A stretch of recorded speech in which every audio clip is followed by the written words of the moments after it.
What's happening, everybody, and welcome back to the channel. My name is Adam, and this is Vancity Audi. We're back with the B9S4 on the back roads of Mexico for more performance testing. This time, though, I have the TTE710 hybrid turbo from the Turbo Engineers strapped onto this bad boy. I'm still utilizing Integrated Engineering's ECU and TCU. That is now a stage 3 file. I have lowered the TCU file from a race launch down to an aggressive launch. I did a couple practice runs, 2 or 3 days ago now, and the race launch with my street tires just spins like mad. Whereas the race launch for a stage 2 TCU with the stock turbo worked almost perfectly for me. So I've taken it down on the TCU. We're using a 93 octane tune from IE for these runs. I have not upgraded any of the fueling on this car yet, which is what is necessary to run higher ethanol blends on this platform, at least according to what I know. I'm sitting at an E12 level, I think, today, so very, very low ethanol content, but I've been informed by IE that they don't want you messing with the ethanol contents on this particular file. The high pressure fuel pump's pretty much maxed out at that E10 level. I squeaked out E12 and I did a log, and the high pressure fuel pump still is sitting pretty. So for me today, that's what I'm running at. So what we're gonna do today is a simple, hopefully, one and done quarter-mile run, and I'll give you guys an ET and a trap speed to see what this turbo and this setup is able to do.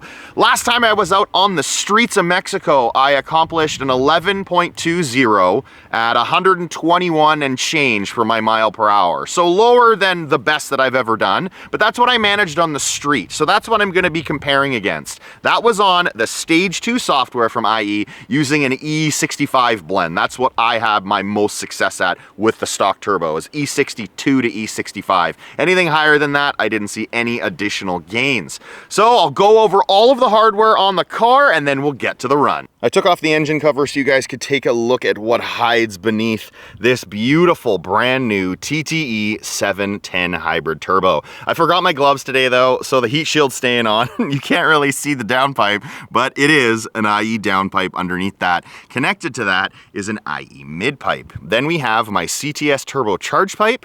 We have an IE turbo inlet, we have an IE air intake, and up front we have this massive IE intercooler.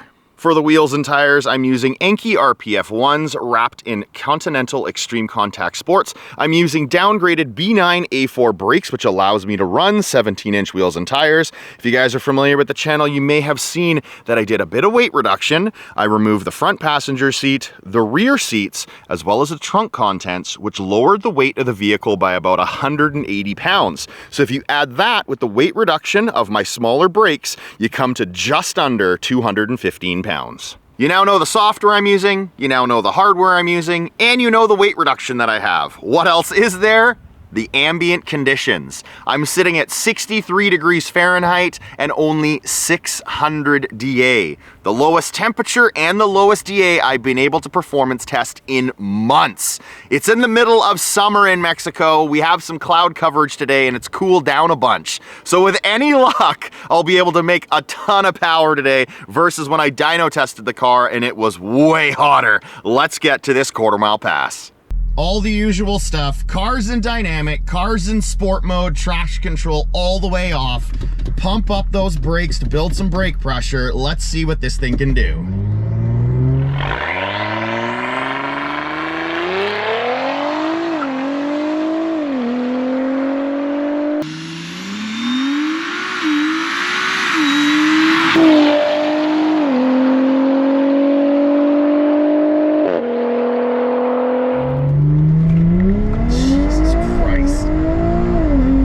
It pulls so differently. All the way to 7,000 RPM. Holy hell. Very, very different experience than a stock turbo. Wow, that felt so freaking good. The launch was crisp. The gear changes were crisp. Everything about that run worked. This TTE710 hybrid turbo I already know is gonna blow my mind once we're all out on it. But for right now, using a 93 octane tune, I managed a 0 to 60 of 2. Yes guys, 2 10.96 seconds. I am officially in the twos with this four-door sedan. Just incredible results on street tires on a pump gas tune. Now, the quickest I've ever gone 0 to 60 on a stock turbo on track with radials was a 3.09, I think it was. I'll have to check back, but I was in the threes still. Now on a pump gas tune on the street with a new turbo, I'm in the twos. Pretty damn impressive. And now time for what we all came here to see, the quarter mile. What was my ET? What was my trap speed? I definitely had the help of a lower temperature and a lower density altitude, but still this car freaking ripped. I accomplished the quarter mile in 10. Yes, 10. I am now a 10-second car.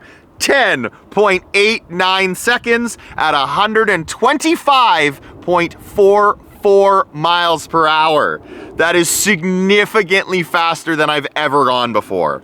On track, the quickest I had ever gone was an 11.18. On track with drag radials, with weight reduction, but it was significantly hotter out. I'm now doing a 10.8.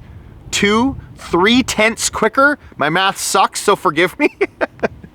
Very impressive stuff though. I can only imagine what it's going to be able to do with more and more power because I'm still only running a 93 octane tune. The mile per hour, the fastest I had ever done before, was a 122.85. I remember that one specifically. I just managed a 125.44. 3 more miles an hour. Dialing it back to pump gas, my timing advance is virtually nothing compared to what I was using with the ethanol file on a stock turbo. There is so much more in store for this 710 hybrid on this car. Now that I'm making more power, I should go over my 100 to 200 kilometer an hour as well as my 60 to 130 mile per hour. I managed 100 to 200 in 7.60 seconds and my 60 to 130 in 8.80 seconds. Well, that's it, guys. I can officially say this is now a 10-second car. I'm out on the back roads of Mexico, still running 10s, not on a drag strip, not with radials, street tires on the street. This TTE710 is freaking nuts. I can only imagine how much quicker and how much faster we're going to be able to go with fueling upgrades and running a higher ethanol content. Next one's going to be E30, I believe, and then it maxes out at E70 once you've done more upgrades. We will get there, guys, don't you worry. But for now, this is what I accomplished on 93 octane tune, and not too damn bad in my opinion. Thank you so much for watching, guys, and until next time, take care.